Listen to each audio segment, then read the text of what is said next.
All right, everybody, welcome back to Hoops and Cards. I love going through the Western Conference. It's made me think about all kinds of songs involving the West, history involving the Western Conference, and Lakers and Golden State, and all the good memories. And we're going to get to some of the storied franchises, and then a relative newcomer to even the playoff conversation. But yeah, the last three teams we'll talk about, they still have a chance. The Lakers are 35-37. Utah is 34-36. And the New Orleans Pelicans, 34-37. Now, the Lakers, I want to talk to you as a friend.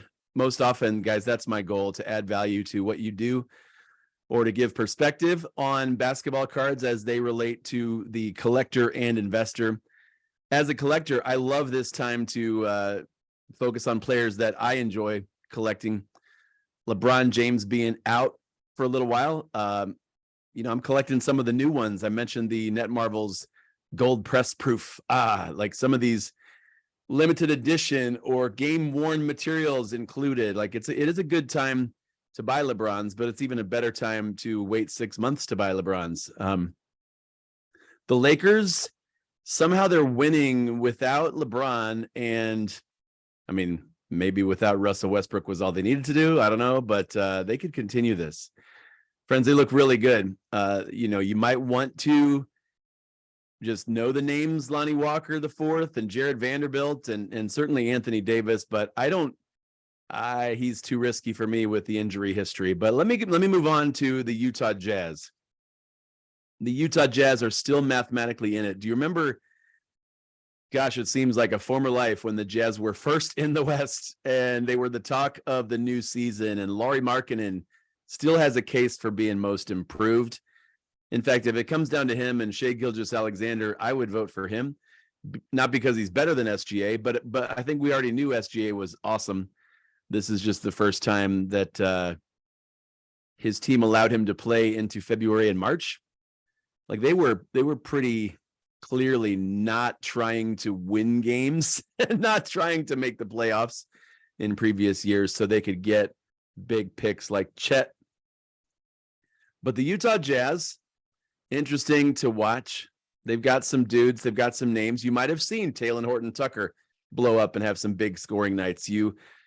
I would just say Lauri Markkanen looks like this has been a breakout season for him. And his performance at an all-star level, I believe, is going to continue. Still very affordable, but would I buy him thinking there's going to be a chance to flip his cards or to resell them for a profit in a month? No, I don't think Utah wins and advances into a playoff series. That's just my personal opinion.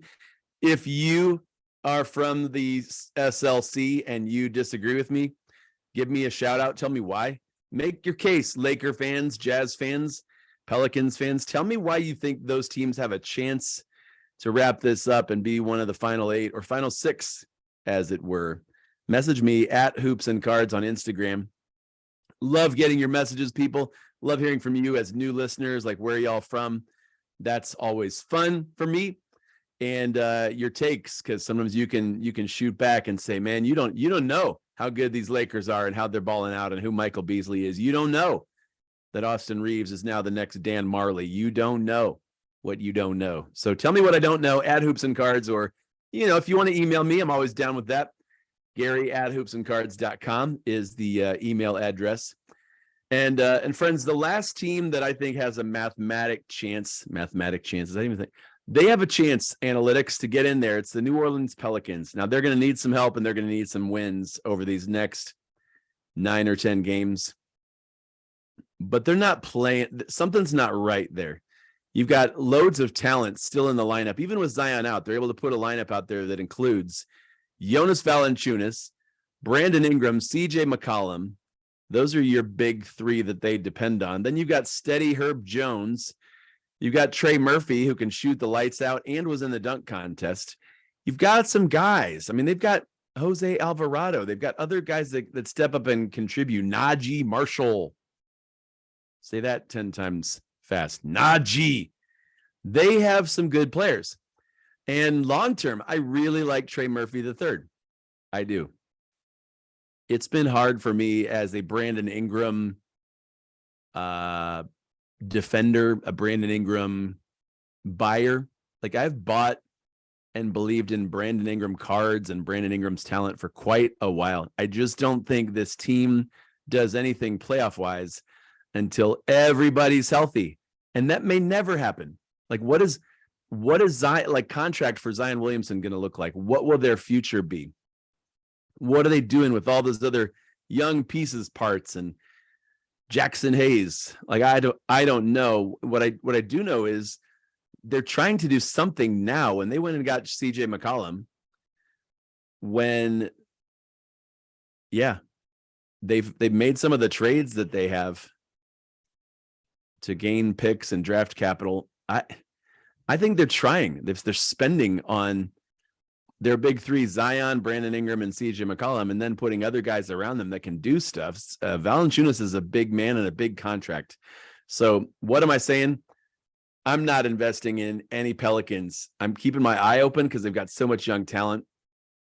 If I'm investing in anybody on the team, it's probably looking in the dollar box or the cheap boxes for Brandon Ingram rookies, CJ McCollum rookies, and Trey Murphy, the third, colored silver parallels, numbered cards, those kinds of things. Because I do think he has a lot of upside.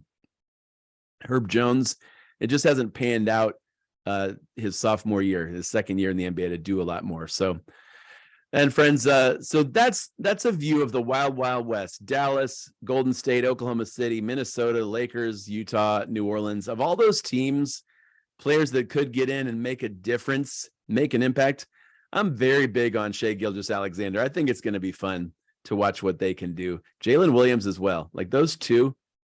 Minnesota, everything depends on Anthony Edwards getting healthy, and I don't know. I think it's too early to know. The Lakers, wow, if LeBron and AD are healthy, of course they can play. Of course that would be fun to watch. But these are older bodies, and I'm not sure what we got there. Of all 7 of those teams, who might be the sneaky play for investors? I think it's probably Lauri Markkanen. Even though everybody knows about him now, they just don't know, hey, this wasn't the one-hit wonder that you all think it might be, and Utah has tons of capital to build with him as one of their core pieces. So I think he's an all-star for several more years to come. All that being said, you guys, let me tell you just what I've been doing. I've been looking at current players that I want to get new cards of, right? I think I mentioned that. I'm also looking at what are some other profitable opportunities, and we'll talk about some of those basketball-wise in our next episodes here at Hoops and Cards. So stay tuned for Friday morning's episode drop. Listen to me calling my shot on actually coming out on a specific day. Friday morning. Let's do this, people. Let's do it. Like you have anything to do with it. You're like, it's just you and a microphone, Gary. Like get to work, fella. Come on, fella. All right. So I'm going to do that. But what I've been doing card wise is I went to the workshop. I went to my tools. I went to the Market Movers app. And those of you that use it, in fact, I had a wonderful Zoom call a few days ago with Zach from Sports Card Investor. That was awesome. Kind of showed me some things in the Market Movers app that I hadn't been using yet that are amazing tools. So I went and did that, did some comparisons between players who could make a deep playoff run. So Tatum, Giannis, Kawhi, all those guys. But then I also was starting to look at other sports. Like, is it time to get into football and buying quarterbacks like Burrow and Allen and Mahomes? Probably. Is it time? Is there still room to get into Shohei Ohtani, Julio Rodriguez, Aaron Judge, and your favorite baseball player, Juan Soto? I don't care who it is. It seems like with that season about to launch opening day, there's some buying opportunities there. So I've bought, friends, confessional moment to you basketball card collectors and investors. I have bought just as much into baseball these last 3 weeks as I have basketball. I've actually even bought a couple of, you're going to call me a sneakerhead? Maybe I am now. I bought a couple pairs of shoes. Like I got some Jordans that I will show you once they arrive in the mail. But my baseball play has been Shohei Ohtani PSA 10s, just the paper tops, card 700, because there's a range there when you're shopping on eBay or when you want to look on the Market Movers app. In fact, use the Hoops and Cards promo code, Hoops or Hoops and Cards, And the marketmoversapp.com, they will give you a great discount for the first month. They're looking at actually extending and revising that kind of discount. But some of you are using that tool and you know what I'm talking about. Like when you're going to put $50, $100, $200 into one card, I don't know about you, but I like to know what I'm getting into and what the graphs look like, because there are certain cards of Shohei Ohtani or Jason Tatum or Luka Doncic that I want and certain cards that I don't. Certain buying opportunities in PSA 10s that may not be there for 9s and vice versa. So I'm just telling you, Ohtani and then football, I'm looking at Joe Burrow. But friends, it's been great to be back with you. I'm already starting to lose my voice. It's been a minute, but thanks for listening. Great to be with you, Hoops and Cards. Guys, we are going to look at buying opportunities for the real playoff contenders, the big teams. I'm not just talking Cavs, Sixers, Knicks. I'm talking the other teams. Milwaukee. I'm talking about Boston. I'm talking about you, Denver, the Clippers. I just want to say the Clippers a few more times. So that's all I got for you guys. Have an awesome week. Friday. Yeah, call them my shot.